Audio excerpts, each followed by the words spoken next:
এখন আমি আপনাদের সাথে শেয়ার করছি সম্পূর্ণ নিরামিষভাবে করে নেওয়া সজনে ডাঁটার দুর্দান্ত সুস্বাদু একটি রেসিপি।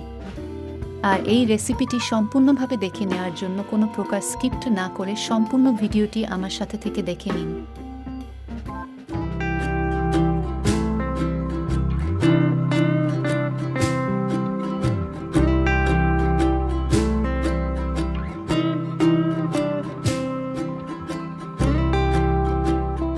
সজনে ডাঁটার রেসিপিটা শেয়ার করার জন্য সজনে ডাঁটাগুলো ঠিক এরকমভাবে পিস পিস করে কেটে নিচ্ছি।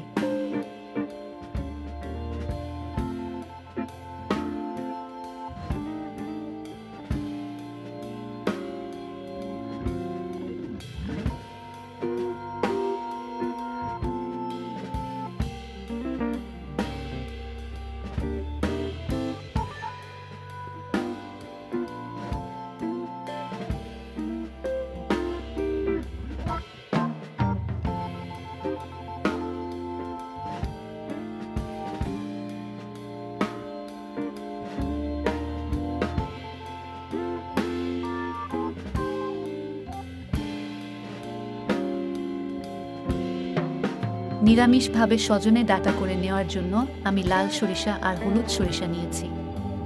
বেশিরভাগ হলুদ সরিষা নিয়েছি, এতে কি হয় সরিষাটা তিতো হয়ে যায় না।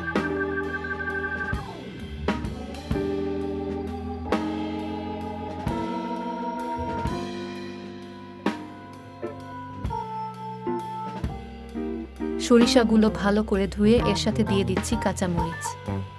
অল্প পরিমাণে লবণ দিয়ে নিয়ে খুব ভালো করে ব্লেন্ডার করে নিচ্ছি। আপনি ইচ্ছা করলে পাটায় পিষে নিতে পারেন। গরম জলে অল্প পরিমাণে দিয়ে দিচ্ছি লবণ। লবণ দিয়ে দেওয়ার পর সজনে ডাঁটাগুলো দিয়ে খুব ভালো করে সিদ্ধ করে নেব।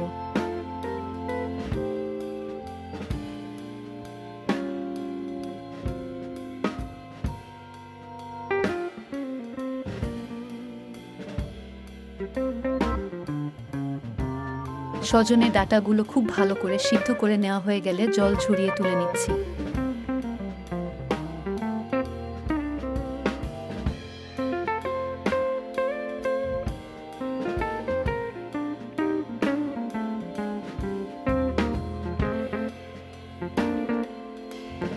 কড়াইতে দিয়ে দিয়েছি সরিষার তেল। আমি বেশিরভাগ রান্নাগুলো সরিষার তেল দিয়ে করে থাকি, এর জন্য সরিষার তেল দিয়ে দিয়েছি। অল্প পরিমাণে দিয়ে দিচ্ছি কালো জিরা।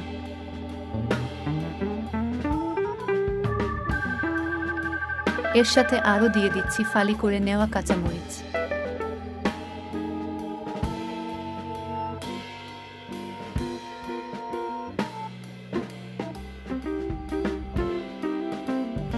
সিদ্ধ করে নেওয়া সজনে ডাঁটাগুলো দিয়ে দিচ্ছি।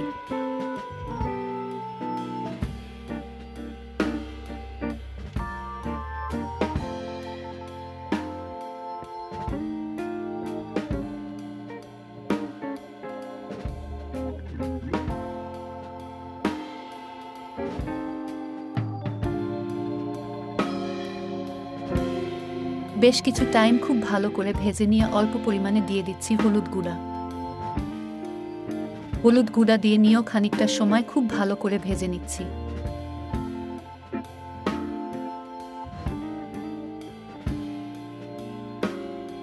ব্লেন্ডার করে নেওয়া সরিষা, কাঁচামরিচ আর লবণের পেস্ট দিয়ে দিচ্ছি।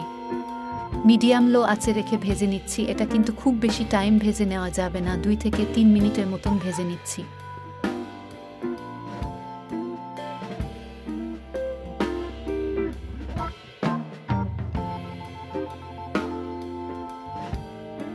অল্প পরিমাণে দিয়ে দিচ্ছি চিনি। আমার কাছে চিনিটা গুঁড়া করা ছিল, এর জন্য আমি গুঁড়া চিনিটা দিয়ে নিয়েছি। আপনি ইচ্ছা করলে এমনি চিনিটাও দিয়ে নিতে পারেন।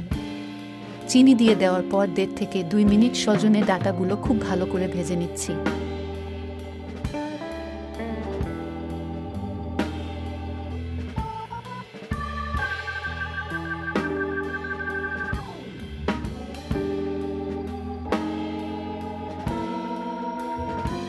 সম্পূর্ণ নিরামিষভাবে করে নেওয়া সজনে ডাঁটার এই রেসিপিটি দেখে আপনাদের কেমন লেগেছে অবশ্যই কমেন্টস করে জানিয়ে দিবেন। ভালো লাগলে লাইক করবেন, শেয়ার করবেন এবং সাবস্ক্রাইব করে আমাদের চ্যানেলের সাথেই থাকবেন।